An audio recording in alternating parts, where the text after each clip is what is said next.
Bienvenidos y bienvenidas a otro episodio de Archipiélago Histórico, un podcast sobre historia de Puerto Rico. Mi nombre es Ramón González Arango López y en esta ocasión estaré conversando con el ingeniero mecánico Efraín Torres Tirado, el cual, como parte de sus intereses, tiene el estudio de la energía nuclear y de la ingeniería nuclear. Buenas noches, ingeniero. Buenas noches. Buenas noches. Vamos a empezar hablando sobre este tema importante, pero antes de eso, me gustaría que nos dieras un background académico para que la gente sepa quién eres y por qué este tema es algo que tú puedes tocar. Pues como ya mencionaste, Ramón, soy ingeniero mecánico. Me gradué del Colegio de Mayagüez. Durante mis estudios trabajé como parte de un verano en un reactor experimental en Idaho, el cual todavía hasta la fecha de hoy se considera como uno de los reactores más novedosos que se han construido en la historia de la humanidad. Es un tipo de reactor que no es el reactor convencional, son reactores que se enfrían con sodio líquido, no con agua. Luego pues desarrollé mi carrera como ingeniero de manufactura y actualmente estoy trabajando como ingeniero de validaciones para la industria farmacéutica. Como parte de mi desarrollo profesional, he tomado cursos independientes en mi carácter personal de ingeniería nuclear a través de los cursos de MIT, Open MIT. Ellos tienen una serie de cursos en donde tratan todos los temas relacionados con la energía nuclear y son cursos muy abarcadores en este campo. Vamos a empezar entonces, porque creo que eres la persona idónea para esto. Nosotros hemos tenido conversaciones anteriormente y tienes una forma bastante buena de explicar conceptos científicos bastante complicados y complejos de una forma que uno lo puede entender sin necesariamente tener un conocimiento profundo en ese tipo de cosas. Vamos a empezar entonces por la introducción. ¿Qué es la energía nuclear para los que no saben? Okay. Como todos sabemos, todos estamos rodeados por diferentes tipos de materia, entre las que podríamos decir el aire, el agua, la tierra. Sin embargo, cada una de estas materias está compuesta por unos materiales más simples que se llaman elementos. Como por ejemplo, podemos decir que el agua está compuesta por oxígeno e hidrógeno. Son los dos elementos que componen la materia que nosotros conocemos como agua. Pues la energía nuclear es un tipo de energía que proviene del interior de los elementos que componen la materia. En el caso de los reactores nucleares, estos utilizan cierto tipo de material que es muy pesado y se descompone de forma natural. Y además libera energía durante el proceso de descomposición. Esta energía es liberada de forma intencional en los reactores nucleares, cuando esta materia pesada se rompe en materiales más livianos y de esa forma liberando millones de veces más energía que la energía que liberan los combustibles fósiles. Okay. También tenemos que darnos cuenta de que nuestra existencia depende de dos reactores naturales que producen grandes cantidades de energía nuclear. Estaríamos hablando del Sol, que el Sol sería un reactor nuclear gigantesco, y el otro reactor nuclear del cual nosotros dependemos es el centro de la Tierra. El centro de la Tierra se mantiene caliente y es causado por la descomposición de material radioactivo que se encuentra en el centro de la Tierra. Ok, me gustaría hacer un paréntesis. Cuando el ingeniero Efraín Torres Tirado habla sobre combustibles fósiles, está hablando particularmente sobre petróleo y carbón, ¿no? ¿O hay algún otro? Sí, todos los combustibles que son derivados de carbón se consideran combustibles fósiles. O sea que estaríamos hablando de petróleo, gas, gas natural. Básicamente cualquier derivado de esta fuente pues se considera combustibles fósiles y obviamente son combustibles finitos. O sea, se pueden extraer, pero va a llegar un día donde no van a existir. Sí, tiene fecha de caducidad. Sí. Sí, ahora mismo están habiendo muchos problemas con ese tipo de combustibles, no tan solo por el tema del calentamiento global, pero también por una serie de factores geopolíticos, ¿no? Como bien sabes, la situación de Rusia, que le cortó el gas al resto de Europa, y ahora toda esa gente va a venir el invierno y toda esa gente probablemente no, como decimos en buen puertorriqueño, se van a estar jalando las greñas porque dependen de ese gas ruso para sus necesidades energéticas, y vamos a ver qué va a pasar. Pero nada, eso es algo que no necesariamente viene al caso. Me gusta hacer conexiones para que la gente entienda que Puerto Rico no existe dentro de un vacuum y que quizás los mismos problemas que nosotros tenemos se replican alrededor del mundo. Pero traes un punto bien importante. Ajá. Puede existir mucho combustible fósil en el mundo, Ajá. pero todo va a depender de cuán rápido nosotros podemos extraer ese recurso. O sea, ahora mismo, por ejemplo, el petróleo. Sabemos que Venezuela tiene un sinfín de petróleo, pero su capacidad de extracción, la capacidad a la que nosotros podemos sacarlo de la tierra, es finita. ¿Qué pasa? La demanda que hay de ese tipo de combustible ha aumentado tanto que supera la capacidad que los seres humanos tenemos de sacarlo de la tierra. Y a eso es que se debe que el barril de petróleo esté a ese precio. No es que esté escaso, es que simplemente no damos abasto para poder sacar suficiente combustible para suplir las necesidades. Exacto. Entonces, ante ese tipo de problemas, y yo creo que es excelente ahora para traer ese tema de la energía nuclear a Puerto Rico, al contexto de Puerto Rico. Yo leí en el artículo que me enviaste en preparación para este episodio, que voy a dar el título aquí para las personas que lo quieran consultar y leerlo. La publicación se llama Nuclear Newswire y el título como tal del artículo es Nuclear Energy for Puerto Rico. Ahí lo tienen. Nuevamente la publicación Nuclear Newswire. Y el título del artículo es Nuclear Energy for Puerto Rico. Entonces, básicamente ahí lo que menciona es que para la década de los 50 se empiezan a experimentar con unos reactores nucleares, que esa parte técnica te la voy a dejar a ti más adelante, pero básicamente lo que se buscaba era experimentar con esos reactores nucleares para propósitos comerciales. Se construyeron dos. Uno de ellos en Rincón, Puerto Rico, específicamente en Punta Higuera. Y la razón por la cual el gobierno de Puerto Rico también decide traer ese proyecto a la isla es porque ya desde ese tiempo había una preocupación de que había una dependencia de petróleo en Puerto Rico. Y para tratar de mitigar esto, pues entonces decidieron participar de ese programa o de ese proyecto o tener uno de esos reactores en Puerto Rico. Y de hecho, eso es un problema que todavía seguimos experimentando en Puerto Rico, pero nada, eso quizá lo podríamos tocar más adelante. Háblanos un poco entonces de lo que es el reactor bonus, ingeniero. Ok. El reactor bonus es un proyecto que se comenzó en el 1959 y comenzó en operación en el 1964. Y fue de los primeros reactores que comenzaron a construirse. Básicamente fue el 8º reactor construido en el mundo. Oh, wow. Estas siglas bonus en inglés significan Boiler Nuclear Superheated Reactor. O sea, es un reactor que evapora agua y a la misma vez añade energía adicional para subir la temperatura del vapor producido. La idea de esto era que se desarrollan los reactores que se conocen como los boiling water, que simplemente lo que hacen es que evaporan el agua a presión.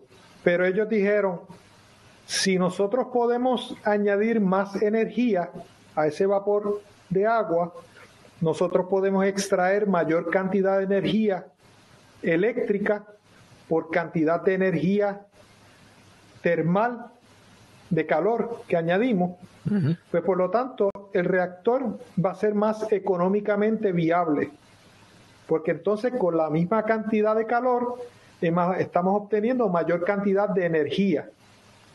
Y ahí es en donde está la innovación de Bonus.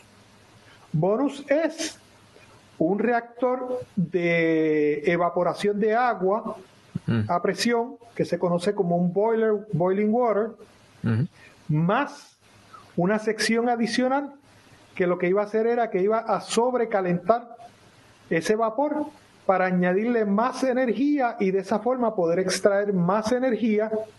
Aumentamos la eficiencia del ciclo de la energía termal versus la energía eléctrica y por lo tanto podemos diseñar un reactor más barato. No más barato, en realidad es un reactor que salga a menos costo por unidad de energía producida. Okay. Lo que pasa es que este reactor no era un reactor comercial, sino un reactor experimental. Ya. Entonces, al ser experimental, pues la tecnología de hacer los reactores de evaporación era una tecnología conocida, pero la tecnología de evaporar el agua a altas temperaturas, no tanto. Y en donde surge la mayoría de los problemas de este reactor es en esa segunda parte que se le añade el reactor, que es la que sobrecalienta el agua para poder subirle la temperatura por encima de la temperatura de evaporación del agua. Ajá. Ok, mencionas que este reactor nuclear es el número 8 en el mundo, ¿no? Sí. Pero ya que mencionas eso, me gustaría entonces darle un poquito más atrás a la película para hablar entonces de lo que serían los comienzos de la energía nuclear antes de entonces proseguir con lo que serían los datos técnicos del reactor bonus. Sí, quiero aclarar algo, y es lo siguiente. De los reactores bonus solamente se construyeron 2. Ajá. Se construyó uno en Puerto Rico y se construyó otro que se llamó Pathfinder. Y de estos reactores, ambos fueron decomisionados por unas situaciones que más luego vamos a hablar sobre las situaciones que se encontraron. Ese otro estaba en South Dakota. Exacto. Uno en South Dakota y otro en Puerto Rico. Sí. Sí, vamos a comenzar desde el principio, creo que salté esa parte. Antes de seguir entonces con el tema de los reactores nucleares, bueno, del reactor nuclear en Rincón, del bonus. ¿Cuándo se empieza a trabajar la energía nuclear? Sí sé de la bomba atómica, pero no sé sobre energía nuclear y para eso me gustaría que nos educaras un poco. Bueno, la historia de la energía nuclear comienza en el 1896. Con un francés que se llamó Antoine Henri Becquerel. Este señor, que a propósito hay una unidad de radiación que se mide en Becquerel,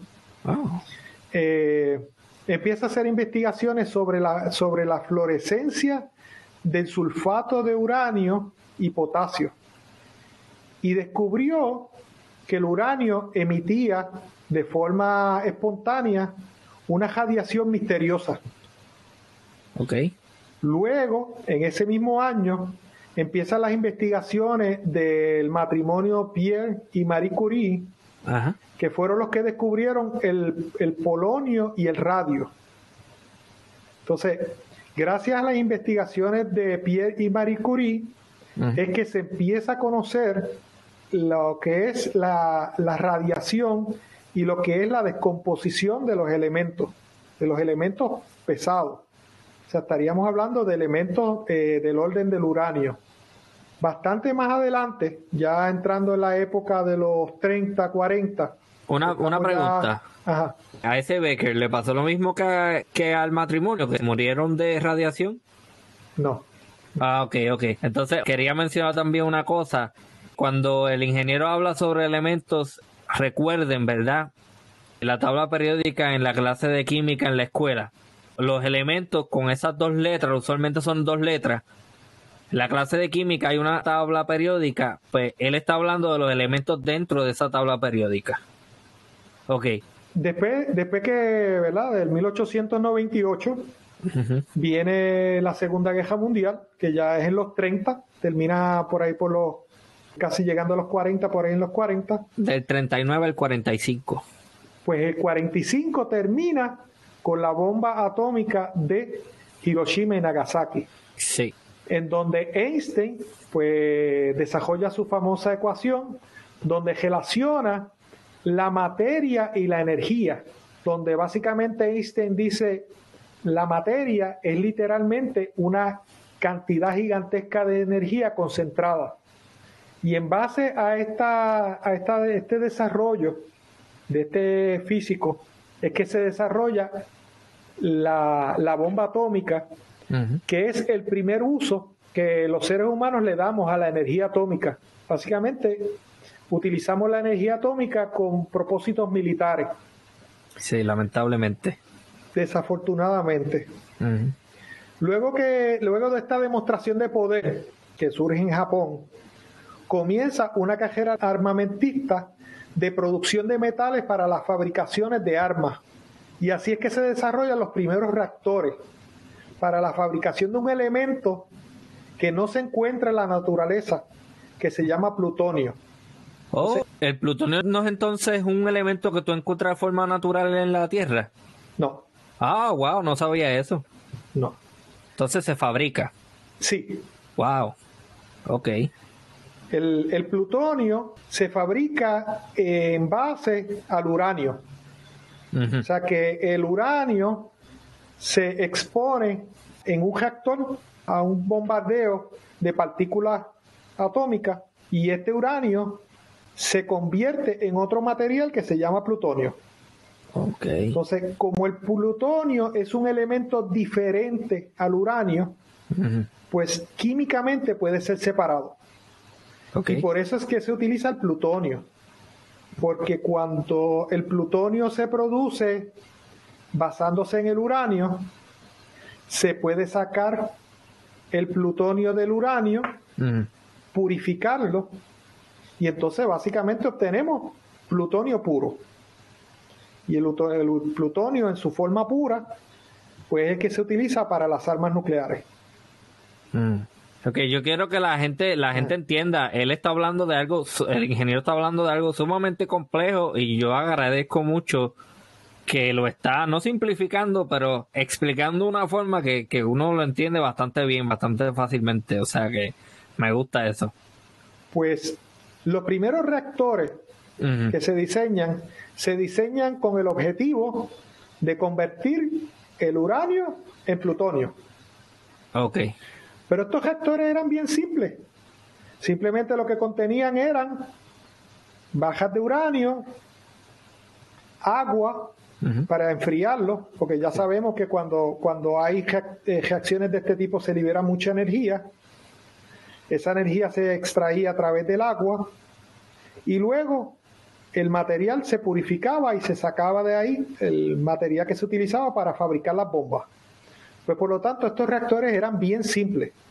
Simplemente era enfriar el agua caliente, ¿verdad? Que se iba calentando y él mismo naturalmente iba a producir el combustible.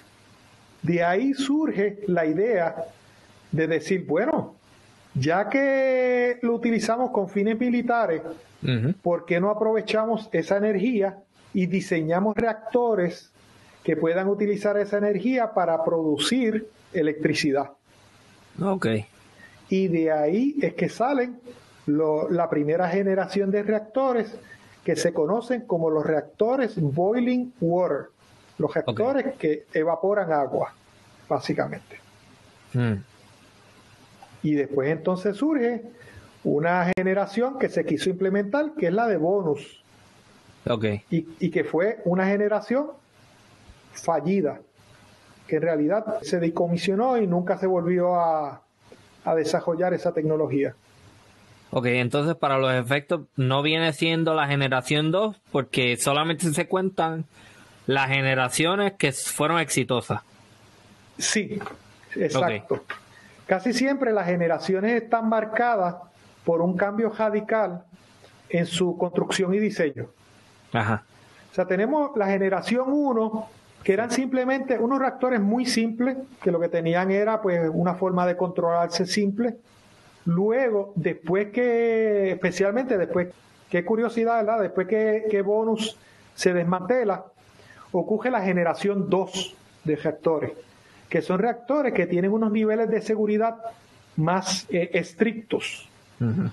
Después de la generación 2, cuando surge el accidente de la isla de las 3 millas, 3 Mile Island, surge la generación 3.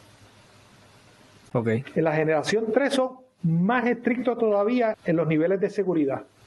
Sí, porque estos son reactores bien volátiles y de hecho la mala reputación que tiene la energía nuclear se debe precisamente a esos accidentes entre los cuales está el que acabas de mencionar, ¿no? De la generación 2, sí. Ok. La generación 2 nace a la generación 3. Uh-huh. La generación 3 es la que nosotros tenemos ahora mismo. Nos ha resultado muy buena. Lo que pasó en Chernobyl es otro caso muy aparte, inclusive diseñar reactores como los que se utilizan en Chernobyl, los que se utilizan en Ucrania, sí, que uno de ellos fue el de Chernobyl, son prohibidos en Estados Unidos. O sea, la forma de diseñarlo está prohibido, pero los reactores que se utilizan alrededor del mundo son generación 3 y son reactores muy seguros. Okay. Y se ha demostrado durante más de 50 años sí, en donde estos reactores no han dado problemas. Cuando surge el accidente de Japón, sí, nace una generación nueva que se llama la generación 3+, que consideran accidentes súper catastróficos como el que pasó en Japón. Después del tsunami. Un tsunami con una ola de aproximadamente de 50 pies de alta. Ajá. O sea, una ola de 50 pies de alta que básicamente destrozó los generadores de energía, básicamente los cubrió de agua, y cuando se necesitó generar energía para poder enfriar el reactor, pues los reactores no estuvieron funcionales. Estos reactores generación 3+, contemplan la posibilidad de que eso pase. Ok, entonces son generadores 3+, porque no hay un cambio radical, como mencionaste anteriormente, y básicamente son 3+, simplemente por los protocolos de seguridad que son un poco más estrictos. En el caso del 3+, los reactores generación 3 se mantienen enfriados de forma activa. Activa me refiero a que necesitamos una bomba y la bomba tiene que estar constantemente enfriando el reactor para que no se sobrecaliente después de apagado. En el caso del 3+, está diseñado para que pasivamente, sin electricidad, el reactor se mantenga frío. Okay. O sea que aunque no haya electricidad, el reactor no se va a sobrecalentar. No, exacto, y si no se sobrecalienta, ahí entonces no hay todos estos accidentes que hemos visto. Exacto. Ok, yo creo que ya con ese breve recuento, ¿no? Bastante breve, de la primera generación, el uso bélico, la investigación en Puerto Rico y Dakota del Sur, que iba a ser con propósitos para desarrollar la segunda generación, pero falló. Después la segunda generación, después la tercera, y ahora mismo estamos en la 3+.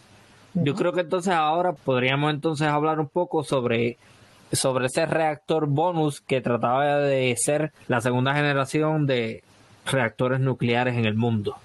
Pues la innovación de este reactor nuclear que se instaló en Rincón fue que él no era capaz solamente de producir vapor, sino que también era capaz de tomar ese vapor y añadirle mayor temperatura para poder obtener mayor cantidad de energía por unidad de calor. Lo que sucede es que cuando se desarrolla este reactor, no se toma en consideración ciertos factores que tienen que ver con el funcionamiento mismo, o sea, con la dinámica de lo que ocurre en un sistema de generación donde se genera vapor para producir energía. Tenemos el factor nuclear. En el factor nuclear tenemos que el vapor cambia de densidad bien rápido. O sea, el vapor es mucho menos denso que el agua. Pues estos cambios de densidad afectaban la forma en que opera el reactor. Okay. O sea, es mucho más difícil controlar un reactor donde los materiales están cambiando de densidad bruscamente. Sí. En el caso del agua, la densidad del agua, si nosotros la notamos, entre la temperatura ambiente y 100 grados, no varía mucho. Okay. Pero cuando nosotros tenemos vapor, entre el agua y el vapor, hay una diferencia de 1000 veces. O sea, el vapor es 1000 veces menos denso que el agua. Por lo tanto, a nivel de reactor nuclear, sí, es más complejo poder controlar un reactor que opere con agua, evaporando agua, y con vapor que pueda sobrecalentar ese vapor. Después entramos en los aspectos mecánicos del reactor. El reactor va a trabajar con más temperatura, porque no tan solo estamos añadiendo energía para poder evaporarlo, sino que también estamos añadiendo energía para sobrecalentarlo. Esta energía adicional tiene un efecto sobre los materiales con los cuales está construido el reactor. Y se ve reflejado en el fenómeno que se llama corrosión. Corrosión. Todos nosotros sabemos lo que es la corrosión. O sea, simplemente dejamos un pedazo de hierro a la intemperie y cuando venimos a ver, está lleno de moho. Pues ese mismo proceso que ocurre en un reactor nuclear y ocurre en ciclos de vapor y ocurre en reactores nucleares. O sea, todo esto es una suma. Tenemos la presión del reactor, genera corrosión. La temperatura a la que opera el reactor genera más corrosión. La radioactividad del reactor, o sea, estar bombardeando los materiales con radiación, produce más corrosión. Y todos estos efectos se mezclan y dan de por sí este fenómeno de la corrosión, que es el que hace que este reactor llegue al punto donde digan no podemos operarlo porque su nivel de corrosión es tan alto que si tuviéramos que repararlo, básicamente tendríamos que desmontar todo el reactor y volverlo a hacer. Ok, entonces la corrosión no es solamente de los materiales nucleares, sino basado en la explicación que acabas de dar, yo lo que estoy es entonces imaginándome que no solamente se corroen esos materiales nucleares, sino que también se corroe lo que viene siendo la capa exterior que mantiene toda esa temperatura dentro, ¿no? Es como un domo, ¿no? Sí, el reactor como tal parece como si fuera un cilindro con dos tapas. Y mantiene unas presiones bien altas. Y entonces dentro de ese cilindro se encuentra el agua y lo que hay adentro son unas piezas que contienen el uranio. Sí. Entonces, el uranio está encapsulado en estos tubos y estos tubos, cuando se calientan el agua y el agua caliente es la que se utiliza para producir la energía. Ok. Entonces, lo que se corroe no necesariamente es el tubo donde está el uranio. Lo que se corroe es la zona de sobrecalentamiento. Okay. ¿Por qué? Porque nosotros podemos operar un tipo de acero a unas temperaturas y él opera muy bien. Pero cuando nosotros elevamos la temperatura de ese acero a un nivel mayor, empiezan a ocurrir los fenómenos no tan solo de corrosión.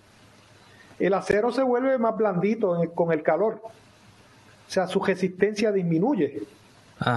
Y se vuelve más propenso a la corrosión. A esto le sumamos que si el agua contiene trazas de oxígeno, ¿verdad? Que eso pasa en los reactores, en las plantas de potencia. Sí. Tú puedes tener agua y a veces se cuela un poco de aire por la línea y ese aire contiene oxígeno. Pues a esas temperaturas y a esas presiones, ese oxígeno reacciona con el hierro muy fácil y eso se convierte en corrosión. Okay. O sea que no es tan solo la temperatura, la radiación, sino también la cantidad de filtración que puede ocurrir de aire dentro de la línea que estaría provocando corrosión también. Creo que ya estoy entendiendo. O sea que básicamente no se corroe el material nuclear, el plutonio, sino, entre comillas, se va pudriendo la máquina por dentro, el reactor. Sí, pero lo que se pudre no es la zona del boiler. La parte que se pudre es la zona del superheater, que es la que está a mayor temperatura, más la tubería, que es la que lleva a la turbina. Ok, esa es la que conduce el vapor y eso es lo que sale. Ok, eso me pone a pensar en el intro de Los Simpsons. Y lo digo porque eso es un ejemplo que todo el mundo puede conocer y sabe más o menos de lo que estamos hablando. Ok, pues esa tubería que lleva ese vapor a las turbinas, pues todo eso se va, entre comillas nuevamente, porque creo que no es el término correcto, pudriendo. ¿Qué pasa? Que cuando esta situación empieza a ocurrir, acusan al vendedor del reactor diciendo, ustedes no utilizaron los materiales correctos para fabricar este reactor. Ok. Debieron haber escogido un material que realmente resistiera la corrosión para las condiciones de operación de ese reactor. Pero ya el daño está hecho, ya tenemos el reactor, lo construimos con materiales que no eran los más adecuados, y ahora ¿qué hacemos? Tenemos dos alternativas, o lo reparamos o lo decomisionamos. Los daños del reactor eran tan profundos y había que hacer tanto cambio que se decide decomisionar el reactor en vez de repararlo. Ok, entonces, comentario, esa compañía que construye el reactor es la General Engineering Corporation, que más adelante es comprada por una compañía más grande, pero para todos los efectos esa es la compañía que originalmente diseña este tipo de reactor nuclear bonus. Sí.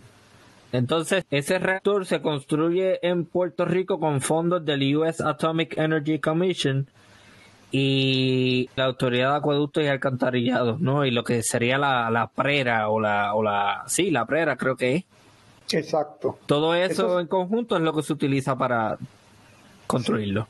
Sí. Lo que sucede es que como trabajan los fondos federales es que ellos te dan una cantidad, por ejemplo, pueden darte la mitad del dinero y Puerto Rico pone la otra mitad.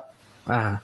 O sea que este reactor le costó dinero al pueblo de Puerto Rico. Sí. No fue que los norteamericanos lo trajeron y se lo regalaron a los puertorriqueños. A eso le sumamos que cuando el reactor se decomisiona, Estados Unidos se hace cargo del material radiactivo, pero la limpieza de las tuberías y la decontaminación de todos los materiales que habían ahí, la tuvo que pagar el pueblo de Puerto Rico. Ese dato lo desconocía. Sí, eso le costó al pueblo de Puerto Rico.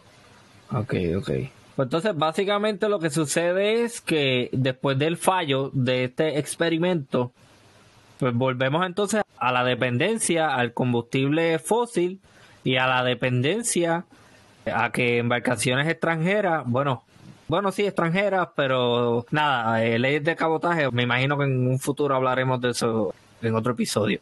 Pero básicamente regresamos a eso y aquí estamos con el mismo problema, con la dependencia, con una infraestructura eléctrica terrible, anticuada.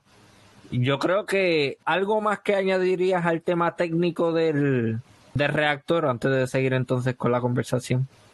No, en realidad pues tenemos que acordarnos que esta tecnología ha ido evolucionando con el tiempo y lo que pasó en los años 60 no es lo que tenemos hoy en día. Lo que tenemos hoy en día es muy diferente, muchísimo más seguro. La energía nuclear se maneja con mucha responsabilidad. Las personas que lo hacen, normalmente los que estudian este tipo de carreras son el 5% más inteligentes de todos los estudiantes. O sea, no cualquiera puede alcanzar un empleo en este tipo de... También tenemos que recordar, la industria nuclear es la industria más regulada del mundo. Ni siquiera la industria farmacéutica está tan regulada como la energía nuclear. Interesante. O sea, en el reactor donde yo trabajaba, en Idaho, cuando un técnico hacía una reparación, tenía que firmar cada paso. Y si había un accidente, buscaban el récord y podían darle hasta 25 años de cárcel a esa persona. Wow, por cometer un error que a lo mejor no lo hizo con la intención. Sí. Wow. Que eso no se ve en ninguna otra industria. No, definitivamente. Me imagino. Wow. Así de estricto es. Entonces, tengo aquí las notas.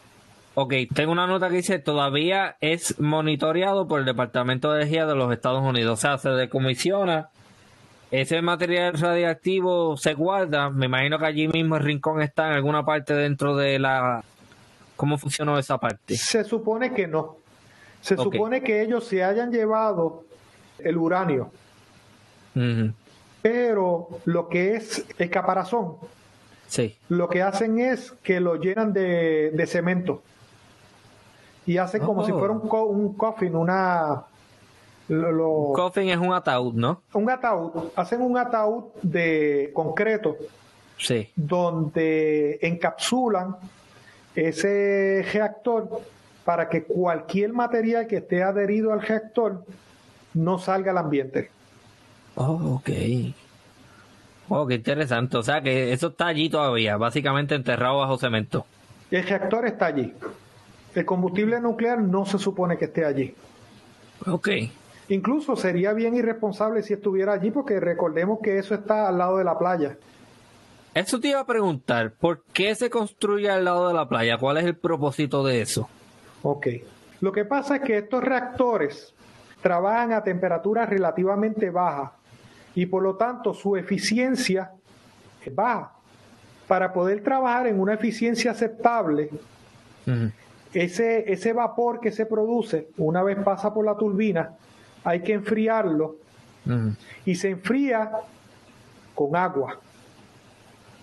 Y el agua o proviene de un río o proviene del mar. Por lo tanto, la zona donde normalmente, si vas a California, vas a encontrar lo mismo.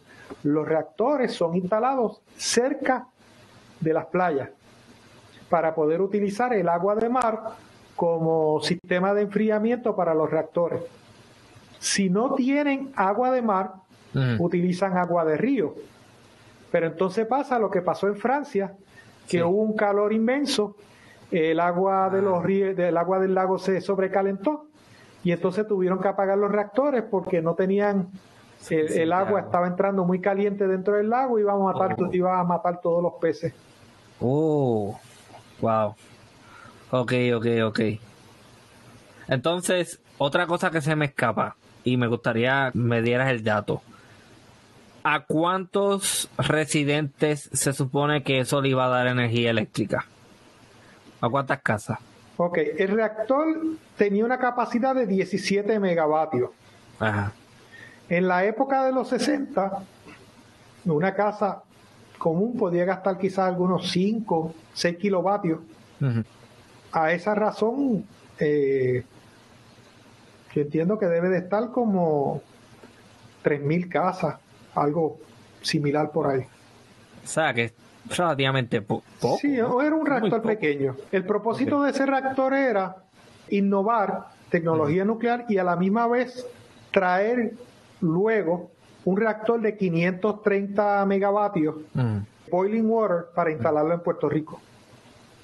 Pero obviamente después que este proyecto falla y ocurre el accidente del Three Mile Island, que la opinión pública básicamente se va en contra de la energía nuclear, pues cancelan el proyecto de traer un reactor realmente que pudiera producir suficiente energía a Puerto Rico. Ok, es la segunda vez que me menciona ese accidente y yo nunca he escuchado sobre eso. ¿Qué pasó ahí? ¿Cuál fue el problema ahí? No, porque realmente no sé. Fue un problema que ocurrió con respecto a unas válvulas que se supone que abrieran y no abrieron y causaron que el reactor se sobrecalentara y hubo un derretimiento del core, pero, o sea, hubo un derretimiento de las bajas, pero fue un derretimiento mínimo, que no pasó del tanque. Tenemos que recordar que el uranio está encapsulado en un tubo. El tubo está dentro del reactor. El reactor está dentro de un edificio. Por lo tanto, para que ese material pase desde el tubo hasta fuera del edificio, tiene que romper varias barreras. En este caso, el reactor se sobrecalentó, salió del tubo, pero no salió del reactor. Por lo tanto, no, en realidad no representó un riesgo a mayor escala, como sí sucedió en Chernobyl. En Chernobyl salió de los tubos al tanque, del tanque al edificio, y el edificio voló. Sí. Y los pedazos volaron kilómetros a la redonda. Wow. Por eso es que se considera el accidente más catastrófico de la historia de la energía nuclear. Ok, entonces alguien me comentó, y cuando revisito el artículo que mencionamos previamente, resulta ser que en Puerto Rico, anticipando la llegada de este reactor experimental, valga la redundancia, se experimenta con unos reactores más pequeños, y alguien me dio el dato de que esos reactores estaban precisamente en el Colegio de Mayagüez. ¿Qué sabes sobre eso? Sí existen reactores experimentales. Por ejemplo, si nosotros vamos a MIT o vamos a la Universidad de McMaster en Canadá, nosotros encontramos unos reactores que producen miliwatts, milésimas de watts. Pero son reactores súper pequeños. Ok. Y son reactores muy seguros. Y están diseñados para irradiar materiales y experimentar con estos materiales irradiados. Como yo les mencioné, la radiación afecta los materiales. Pues por lo tanto, como parte del estudio de la energía nuclear, tenemos que estudiar cuál es el efecto de la radiación en los materiales que vamos a utilizar para construir estos reactores. Por lo tanto, sí existen reactores pequeños. Que haya habido reactores de estos pequeños en Mayagüez, de verdad que no tengo la información. Ok. Sí, y la persona que me lo comenta no estaba metida en este tipo de industria, por eso es que pregunto, porque no me consta que ese sea el caso. Pero sí habían intenciones de traer un programa de energía nuclear, de ingeniería nuclear al Colegio de Mayagüez, sí la había. Ok, y eso me imagino, el abandono de eso, de esa intención, coincide con el abandono de la agenda nuclear en Puerto Rico para 1978, cuando se decide entonces no vamos a seguir con este reactor más grande que íbamos a que llegaron a comprar, porque vi que lo llegaron a comprar, era un reactor Westinghouse. Sí. Y para 1978 no deciden no seguir con eso. Ese sí va a ser en Islote, en Arecibo, ¿verdad? Sí. Entonces ese no se hace por el accidente que menciona. Lo que pasa es que la energía nuclear, después, todo tiene que ver, para que veamos el contexto histórico.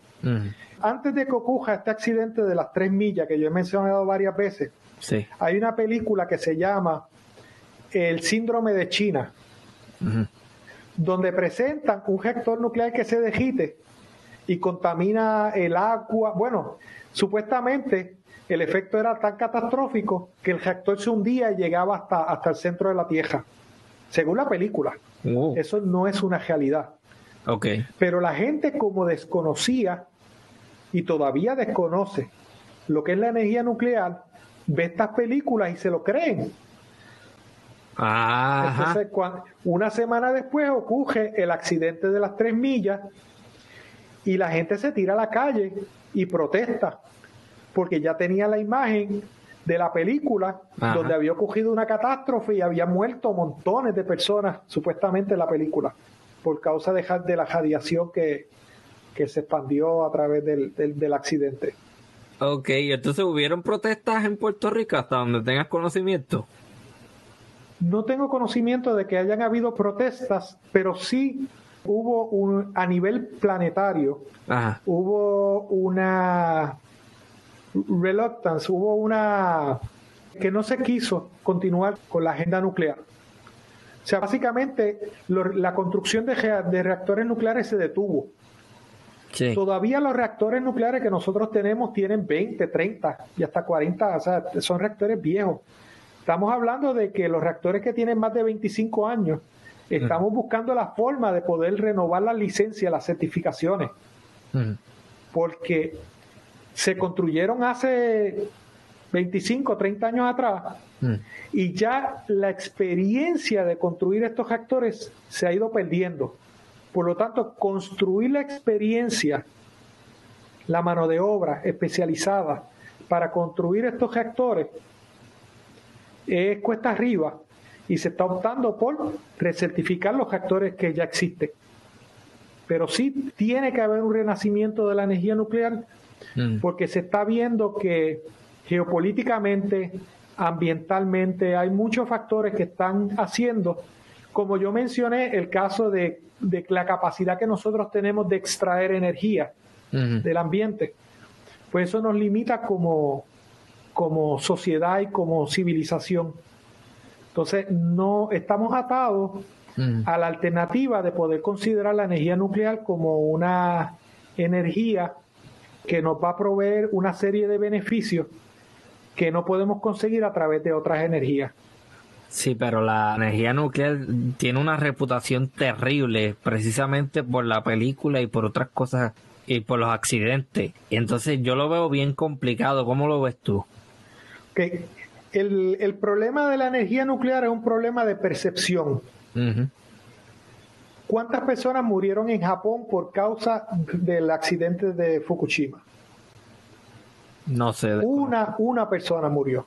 Oh, ok. ¿Cuántas murieron por el tsunami? Ajá. Más de 100,000. Ok. Sí.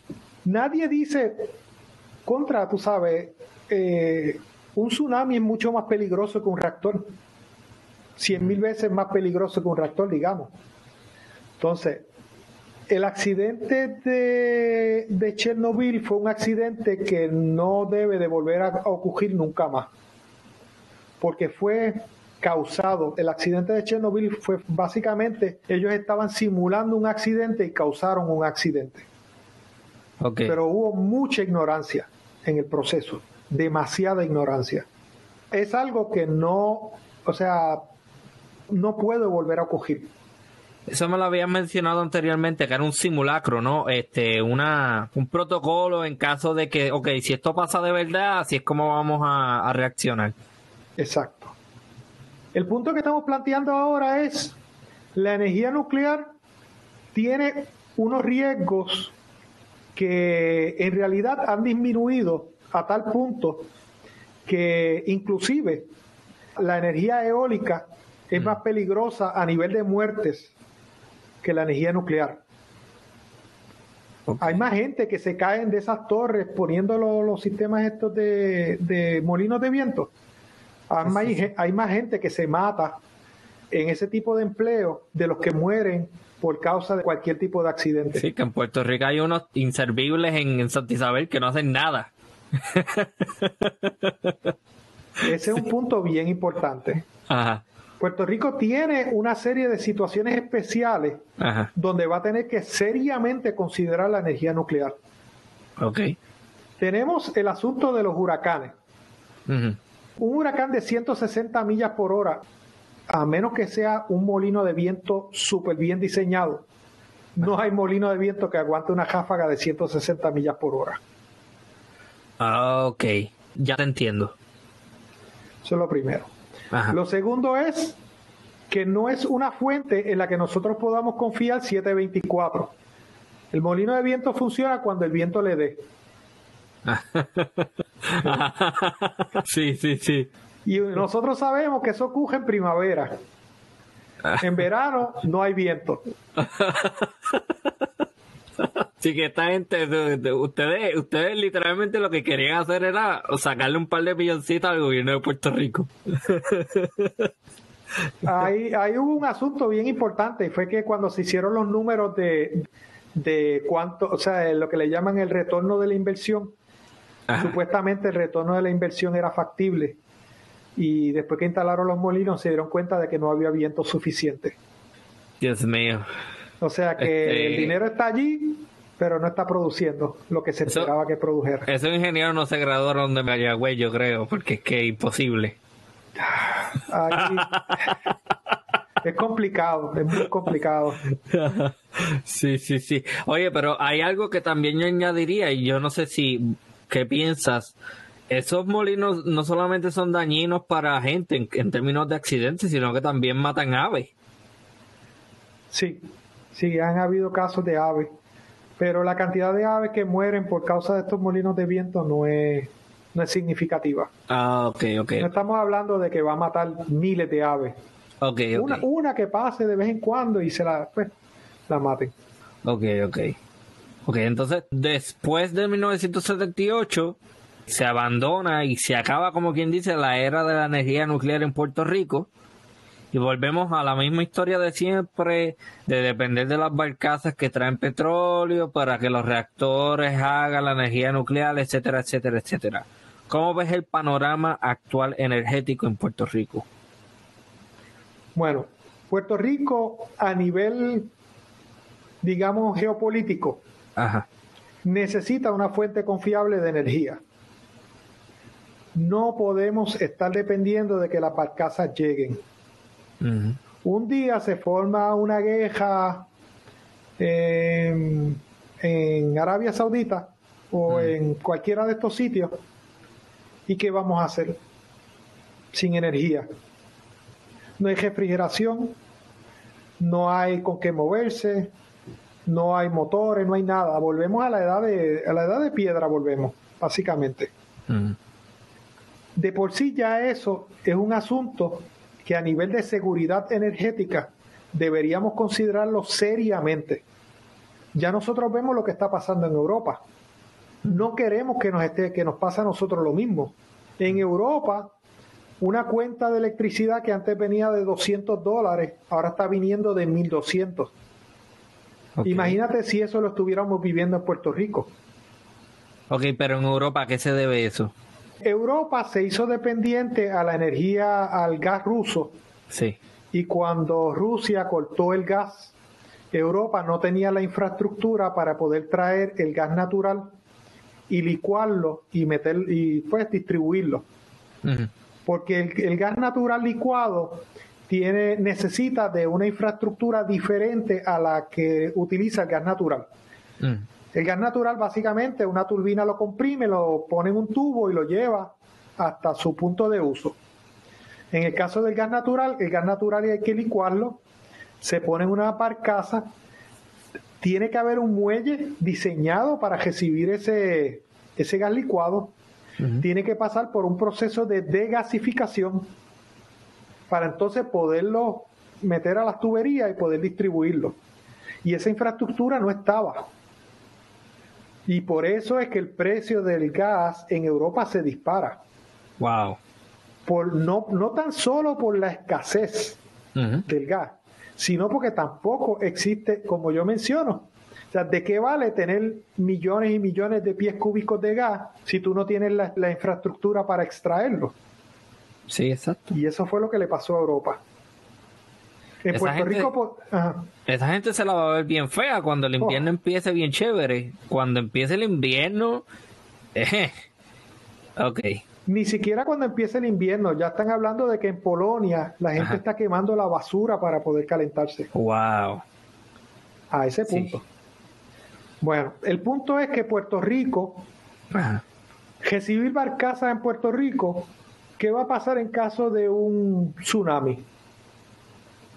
Donde los puertos de San Juan y de Ponce se vean inutilizados. ¿Qué vamos a hacer nosotros? Todas esas cosas las tenemos que considerar. Después tenemos el aspecto climático. Puerto Rico sufrió no tan solo uno de los calores, o sea, sufrió una ola de calor gigantesca este año. Los huracanes cada vez son más y más frecuentes. Puerto Rico necesita una fuente confiable de energía para que no importa lo que pase, la gente pueda seguir viviendo. Tenemos el tercer punto. Ahora, en esta nueva época, se están desarrollando unos reactores que son más pequeños. Por lo tanto, la confianza en estos reactores es mayor. Porque cualquier cosa que ocurra en un reactor pequeño es cuestión de desmontarlo y llevárselo. No es como el caso de un reactor grande. En un reactor grande tú no puedes desmontar y llevártelo. Entonces, pues son reactores que son más atractivos económicamente, son más, pues obviamente al ser más pequeños son más baratos. Su calidad de manufactura es mayor porque son hechos en fábrica. La calidad de algo fabricado es mucho mayor que la calidad de algo que se hace en el sitio. La tecnología es tecnología de punta, última tecnología, y encima de eso es una tecnología modular. La transportamos, la colocamos en su sitio, la usamos y el día que no nos guste, la desmontamos y que se la lleven. Entonces, bueno, lo que estamos viendo ahora en Puerto Rico es que Luma no está haciendo nada, la gente está descontenta. Hay miles de millones de dólares destinados para rediseñar o reconstruir la infraestructura energética en Puerto Rico. Mientras tanto, tenemos eso que están mencionando, más huracanes más fuertes, más sequías, más calor. En la medida en que suceda algo más catastrófico, pues ahí sí que Puerto Rico va a estar muchísimo peor de lo que ya está, pero yo creo que ya está en el barril del fondo. Realmente no hay mucho más malo que podamos ver, ¿no? Bueno, Puerto Rico tiene varias alternativas. Puerto Rico tiene que moverse a un mayor uso de energía alterna. Y estamos hablando básicamente de placas solares. Ok. Las placas solares hay que promoverlas, son un éxito, funcionan muy bien, en Puerto Rico son muy buenas, pero tienen la desventaja de que cuando no hay sol, no hay electricidad. Esa es la desventaja de las placas solares y que no se puede almacenar. Pero como fuente de energía es fantástica.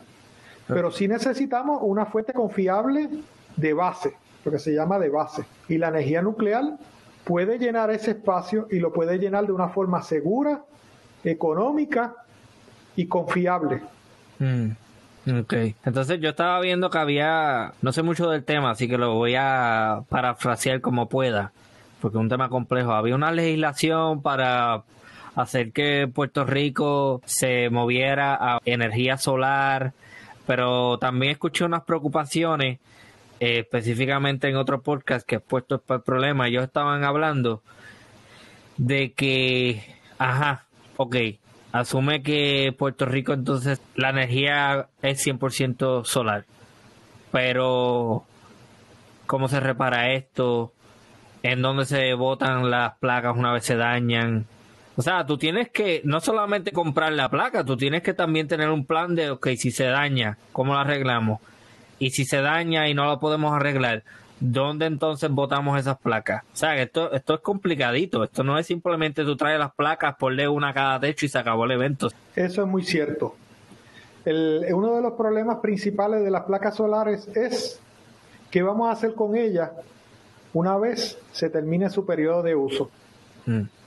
Ahora mismo, sí, el aluminio, el cristal se puede reciclar, pero el silicio, y recuérdense que estas placas también tienen materiales tóxicos.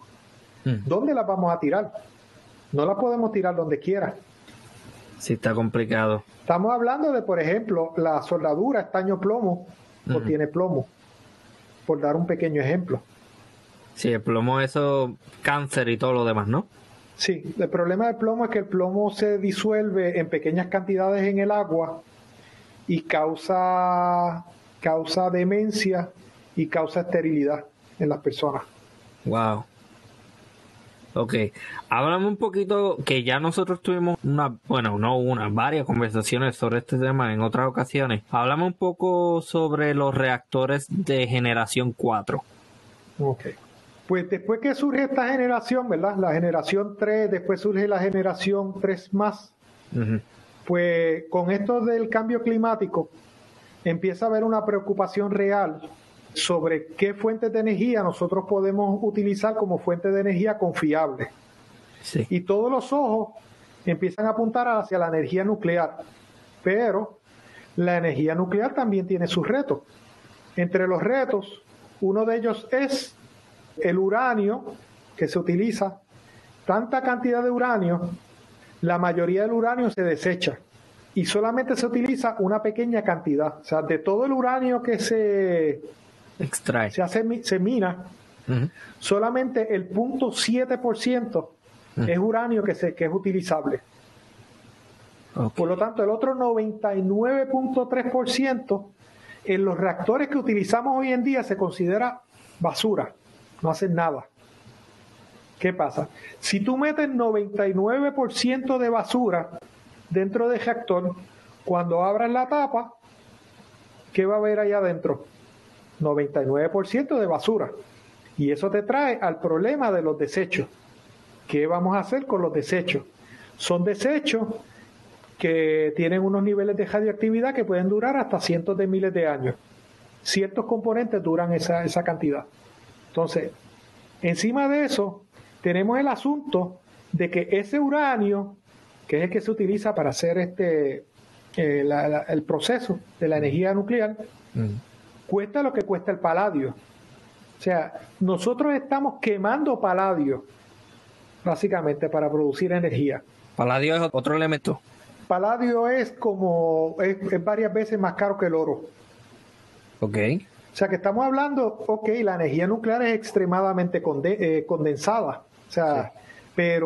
Y en realidad estamos hablando de que por kilovatio, la cantidad de energía de combustible que se utiliza es 15 millonésimas de centavos por kilovatio. O sea que es nada.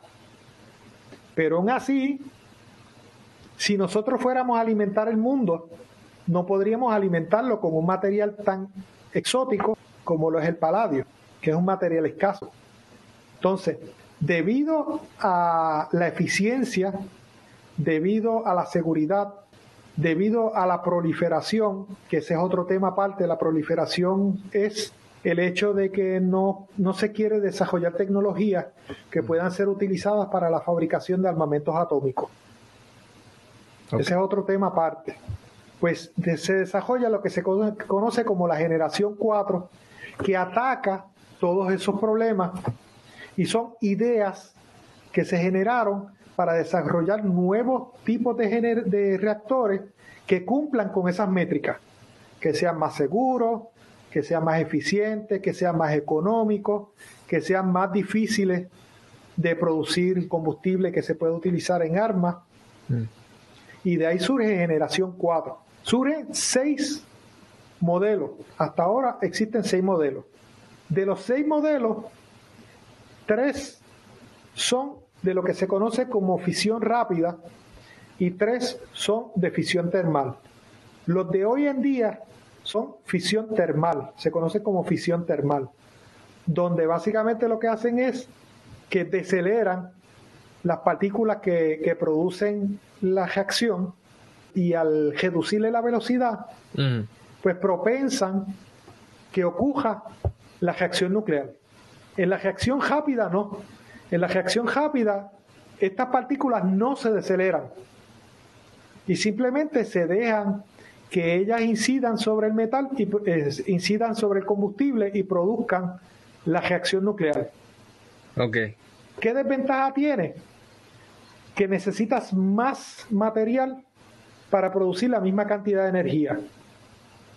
O sea, si fuera de uranio, necesitaría 10 veces más uranio que un reactor termal. La ventaja que puedes producir plutonio, y al producir plutonio, tú puedes regenerar la misma energía que estás utilizando. Por ejemplo, yo puedo hacer un reactor que consuma 1000 kilogramos de plutonio por gigavatio por año y que me produzca 1860 kilogramos de plutonio al terminar. Significa que si yo opero ese reactor por 18 meses, cuando yo abro la tapa y saco ese combustible, tengo combustible para hacer 2 reactores.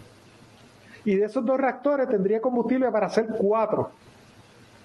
Y cuando vengas a ver, podrías alimentar el planeta completo con energía nuclear sin necesidad de extraerlo de la Tierra, básicamente. Solamente con el uranio que ya nosotros tenemos, con el uranio que ya hay extraído. Okay. Por lo tanto, estos generación 4 tienen una visión a futuro bien prometedora, vamos a ponerlo así. Por lo que estoy escuchando es bastante realista porque nace de la preocupación del cambio climático, de la proliferación y de otros factores que mencionas. O sea que esto tiene un interés realista, ¿no? Y busca resolver un problema real y serio que tiene el potencial, no sé si decir de la extinción de la humanidad, ¿verdad? Pero algo bastante grave. Sí, el cambio climático de aquí al 2100 se contempla que, por ejemplo, en Puerto Rico va a ser muy difícil la vida. Básicamente, dentro de 80 años se estima que si las cosas se siguen complicando, los puertorriqueños seremos refugiados climáticos. Okay. Refugiado climático, está bien, se escucha que es bastante obvio, pero para las personas que a lo mejor no conocen el término, que viene siendo un refugiado climático. Que las temperaturas en Puerto Rico van a ser tan altas que no se va a poder vivir aquí y nos vamos a tener que mudar. Probablemente tengamos que mudarnos para Canadá y en Canadá vamos a ser refugiados, pero un refugiado causado por el cambio climático. Ok, ¿y por qué Canadá y no, por ejemplo, qué sé yo, Estados Unidos o Argentina o algo así? Esa área templada. Sí, Argentina sería uno de los puntos donde menos afectaría el cambio climático, porque el cambio climático afecta más al norte que al sur. Oh, ok. Por lo tanto, todo Norteamérica es muy propenso, por eso es que nosotros estamos viendo las sequías más fuertes en los últimos 1200 años. Sí. Y lo ves en Estados Unidos y lo ves en Europa, porque están en el norte. Ok. Ok, entonces, qué interesante, no sabía eso de que viene siendo más o menos el hemisferio norte el que se ve más afectado por el cambio climático. Sí. Ok, bueno, creo que todo lo que me has dicho, las cosas no pintan bien. Yo creo que eso es lo que no podemos llevar de este episodio, ¿no? Sí, hay puntos bien importantes con la energía nuclear. Ajá. Número 1, si nosotros vamos a traer un reactor nuclear a Puerto Rico, no debemos traer cualquier tecnología. Debemos conseguir compañías que tengan reactores que estén respaldados por una maquinaria que está detrás, que cualquier cosa que pase con ese reactor, pues esa compañía ayude a resolver el problema. Eso no pasó en los años 60. Eso es una lección que debemos aprender. Segundo, nosotros tenemos que educarnos en lo que es y lo que no es referente a la energía nuclear. O sea, hay mucho desconocimiento y la gente le tiene miedo a la energía nuclear. Y yo comparo mucho la energía nuclear de nuestra época con el fuego de los cavernícolas. En la época de los cavernícolas, me imagino que cuando ellos descubrieron el fuego y encontraron lo maravilloso que era el fuego, se pusieron a prender un fuego en un bosque y lo terminaron quemando. Y a lo mejor le tomaron miedo. Entonces a nosotros nos está pasando lo mismo. Pero hoy en día nosotros utilizamos el fuego y inclusive, ¿qué es un automóvil?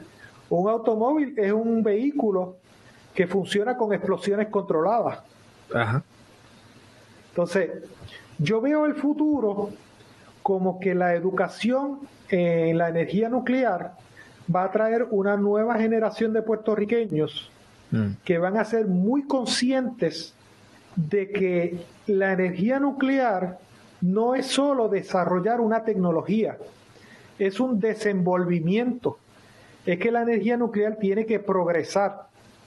O sea, la tecnología nuclear básicamente se ha frenado en los últimos años porque no se ha utilizado, o sea, no se han desarrollado reactores nuevos. Pero una vez estos reactores se utilicen más y más, esta tecnología cada vez va a ser más accesible, más barata, más segura, de mayor confiabilidad. Hay un factor bien importante que es el transportable, como yo menciono. El hacer un artículo transportable es una súper ventaja. O sea, venimos en Puerto Rico, hacemos la facilidad, ponemos el reactor y lo ponemos a funcionar. ¿Cuánto tiempo puede tomar eso? 2 años, 3 años. Ahora mismo construir un reactor toma 10 años. Wow. Una década. Sí. Se gastan 6.500 millones de dólares y el inversor no empieza a ver su primer dólar de retorno hasta después de 15 años. Si fuera mi dinero yo no lo invertiría. $6.500 millones para ver el primer dólar, para recuperar mi primer dólar después de 15 años, es mucho. Sí. Por lo tanto, la energía nuclear tiene por obligación que resolver esas disyuntivas, los permisos, cuán rápido se instala, cuán rápido, o sea, una planta de gas se instala en 2 años, o sea, desde que se pone la primera piedra hasta que produce el primer watt, son aproximadamente 2 años. En la energía nuclear estamos hablando de 10. Mientras tanto, por ese dinero se estuvo pagando intereses. ¿Cuántos intereses pagarían $6.500 millones? Al 6 o al 8%. Es mucho dinero. ¿Y qué piensas de la energía geotermal? La energía geotermal es conveniente donde se puede utilizar.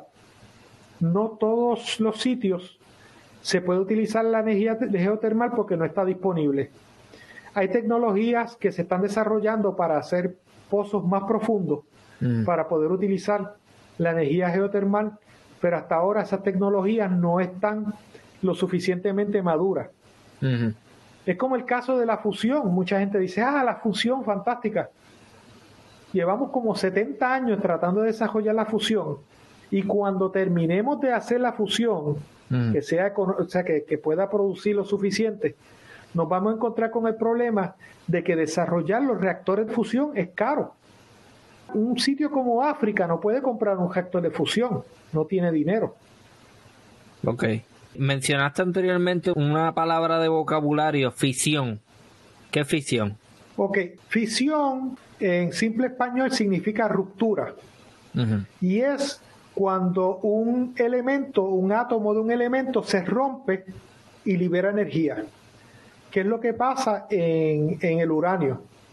El uranio se rompe, y cuando se rompe del interior de ese átomo es que sale toda esa energía, que estaríamos hablando de que es una energía millones de veces más que la energía que podría liberar un proceso químico.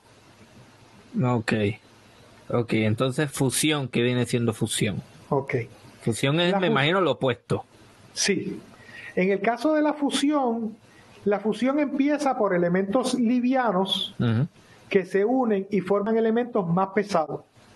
Y mientras más pesado, más estable. Hasta que llega al hierro. El hierro es el elemento más estable del universo. Ok. Por encima del hierro, el átomo se vuelve tan pesado que empieza a convertirse en inestable. Y empieza a descomponerse él mismo. Y eso es lo que nosotros le llamamos la radioactividad. Y esa energía de descomposición es la que nosotros utilizamos en los reactores nucleares actuales.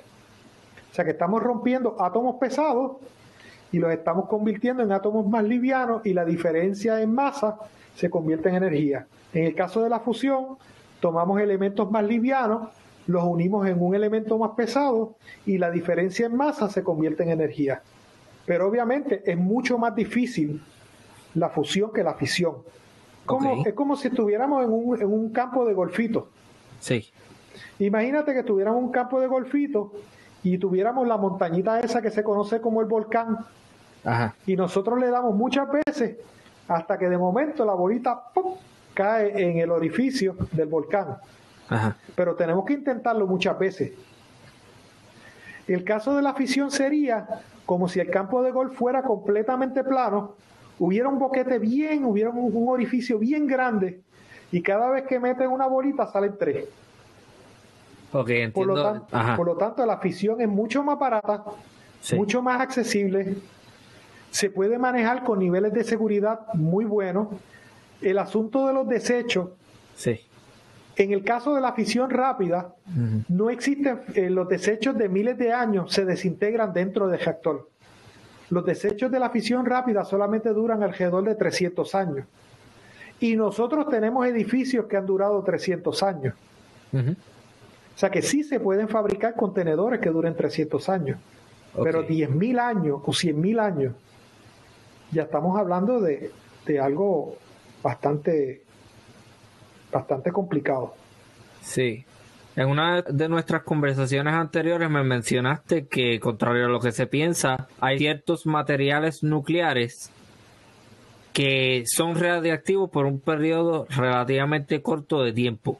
Que no es esta idea que mucha gente, incluyendo yo antes de hablar contigo, que pensaba, no, pues este material es para siempre así, radioactivo. Hablar un poco sobre eso. Ok. Todos los elementos livianos de la tabla periódica, estamos hablando de todos los elementos que van desde el hidrógeno y siguen hasta el plomo. Son elementos que tienen una vida media bastante corta.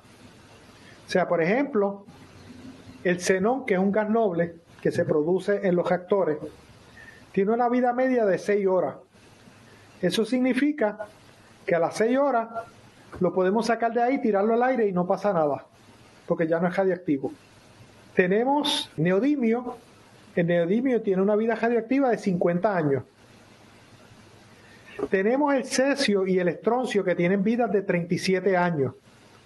Pero el cesio y el estroncio tienen una particularidad, y es que cuando lo liberamos al ambiente, el cesio se parece mucho al sodio, y las plantas tienden a absorberlo y a producir frutas radioactivas. Y el estroncio se parece al calcio. Las plantas tienden a absorberlo y a producir frutas radioactivas. Pero es porque la planta se confunde y se cree que el estroncio es calcio y que el cesio es sodio. Okay. Pero la vida del cesio y del estroncio es de 37 años. 37. Eso significa que, por ejemplo, en Chernobyl, el cesio que se liberó, ya prácticamente la mitad o 3/4 partes del cesio que se liberó, ya es nada. Ya es simplemente otro elemento más en la naturaleza. Ok, ¿y hace alguna diferencia si está en el aire o si, vamos a ponerle, está bajo tierra? ¿O eso no incide en la radiactividad del material? No incide en la radioactividad, pero incide en la forma en que la gente lo puede ingerir. Ajá.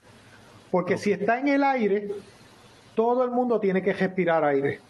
Ajá. Por lo tanto, eso se mete en los pulmones y empieza a desintegrarse en tus pulmones o en los pulmones de la persona que lo inhaló.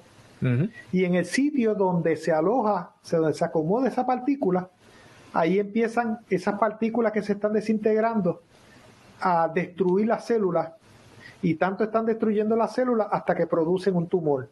Por lo tanto, lo más crítico es que el elemento radioactivo salga del reactor al ambiente. Y dentro del ambiente lo más peligroso es que salga al aire. Okay. En la tierra, pues sí, hay ciertas plantas que absorben pequeñas cantidades de cesio. Por ejemplo, una persona puede consumir una manzana radioactiva en Chernobyl y no se va a morir por eso. Porque la cantidad de cesio que contiene es tan pequeña, pero no debes de consumir, por ejemplo, un muco, un hongo. Okay. Porque los hongos absorben una cantidad de cesio bien alta y pues tiene muchas veces más radioactividad que lo que puede tener una manzana. Entonces, el caso es que si nosotros logramos contener esos materiales, ¿verdad?, en forma que no se exponga al ambiente, no representan un peligro para el ser humano. El problema está cuando eso escapa sin control y se mezcla con la tierra y el aire. El problema de la tierra no es tan crítico porque nosotros podemos filtrar el agua con un sistema de osmosis y esas partículas se quedarían al otro lado. Los materiales radiactivos no vuelven radioactivo al agua. O sea, porque yo esté cerca de un material radiactivo no me vuelvo radioactivo. Yo me vuelvo radioactivo si consumo material radiactivo. Pero no porque esté al lado de un material radiactivo me vuelvo radioactivo. Y eso es entre las cosas que la gente no entiende sobre la radioactividad. Ok, o sea que tiene que ser consumido o respirado o algo así, más nada. Que entre dentro de tu cuerpo. Ajá. Ok, o sea que eso básicamente le da más fuerza a tu argumento de que realmente la energía nuclear es bastante segura. La energía nuclear es la energía más segura que existe actualmente. si consideramos la cantidad de muertes por kilovatio producido, es la energía más segura que existe. Lo que sucede es que cuando hay accidentes, hay accidentes. Ok. Cuando hay accidentes bastante catastróficos. Son de mucho impacto. Pero manejado de forma segura y con sus controles, no hay por qué temer. En el mundo hay cientos de reactores. Francia produce casi el 80%, por ahí más o menos, de su energía con reactores nucleares. Nunca hemos escuchado que en Francia haya habido un escape de radiación crítico. Okay. Y llevan ya produciendo más de 50 años. Ok, entonces en Francia no se rindieron ni nada por el estilo, siguieron y básicamente, como menciona, el 80% de la energía del país se produce con energía nuclear.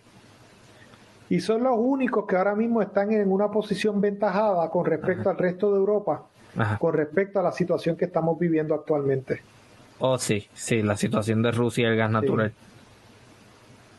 Volvemos a otro, hay un punto bien importante sobre el uranio.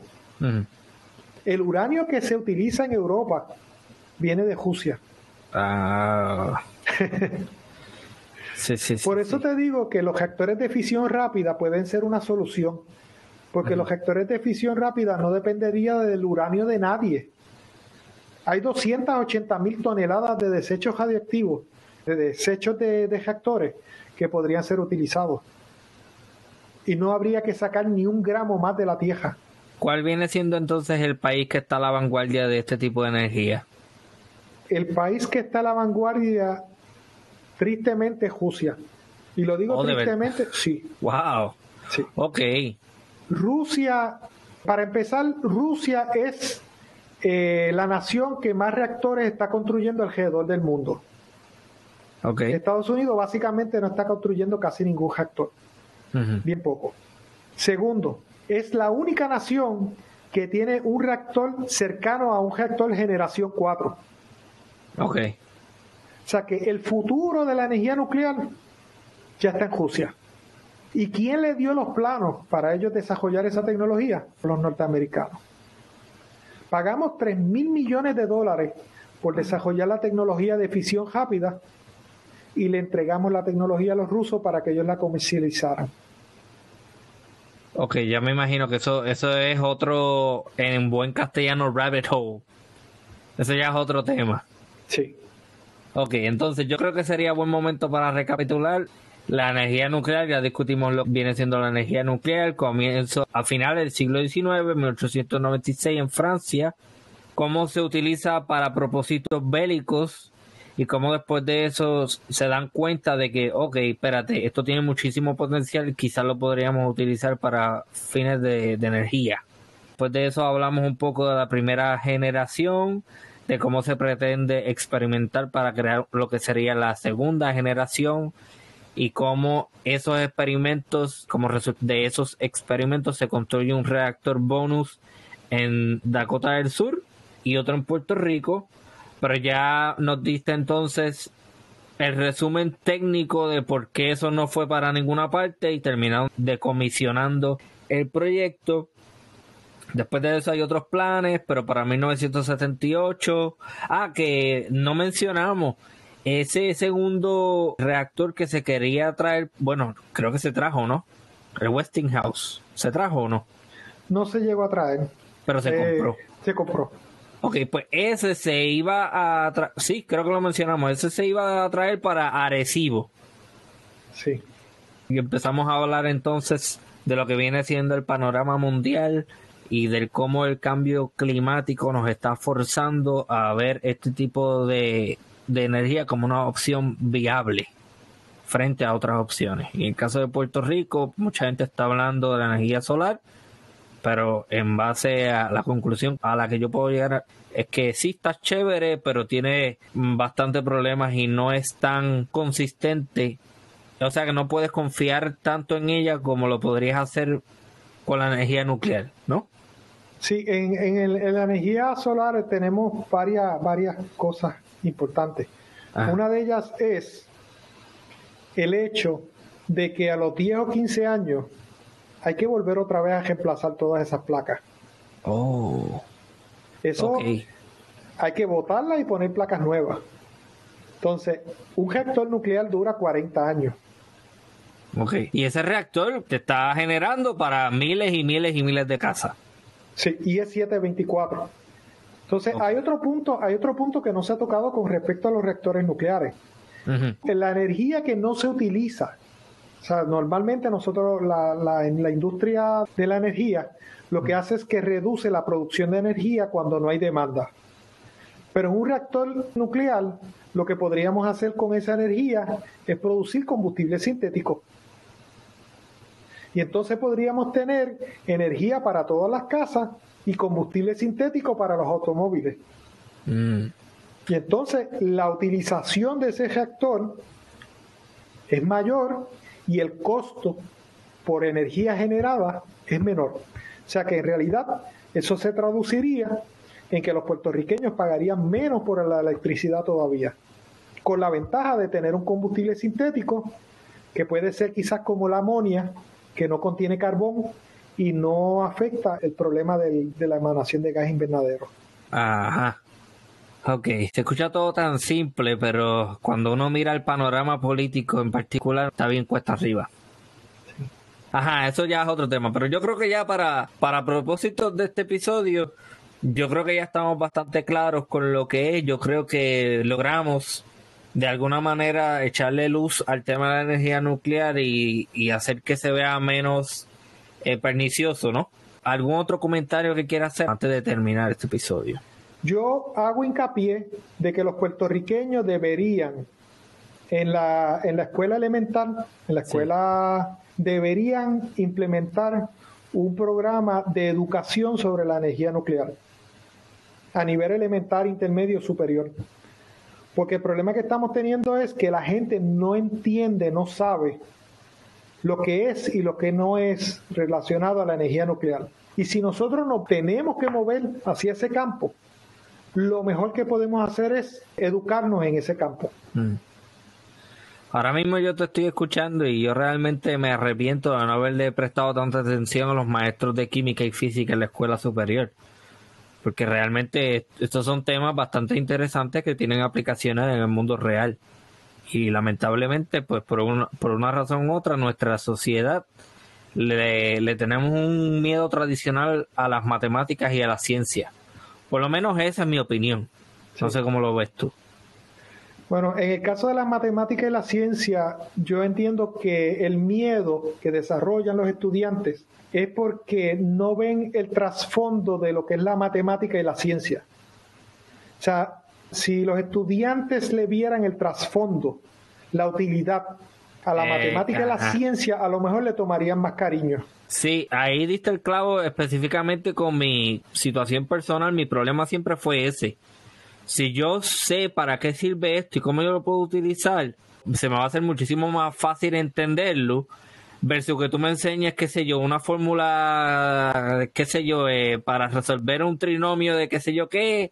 Eso por puro chiste no me dice nada. No estás creando el interés en mí para yo querer aprender eso. Y no estás creando tampoco las condiciones para que yo lo entienda mejor. Entonces yo creo que eso le da el clavo ahí. Sí, pero es muy importante que los puertorriqueños nos eduquemos. Los puertorriqueños somos gente muy educada. Y yo entiendo que el movernos a la energía nuclear es una decisión sabia que nos va a traer mucho bienestar como puertorriqueños y en nuestra seguridad como sociedad, pero educándose, sabiendo cómo son las cosas. Qué bueno que hace ese comentario de que los puertorriqueños y las puertorriqueñas también son gente educada, ¿no?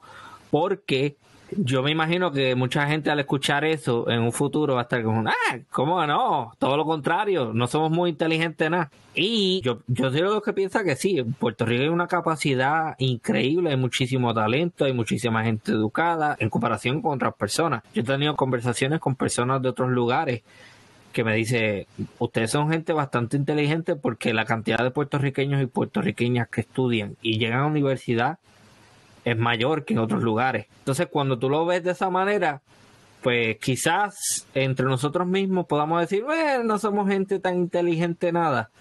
Pero cuando lo comparas con los niveles educativos en otros lugares, la educación y la inteligencia no necesariamente van de la mano.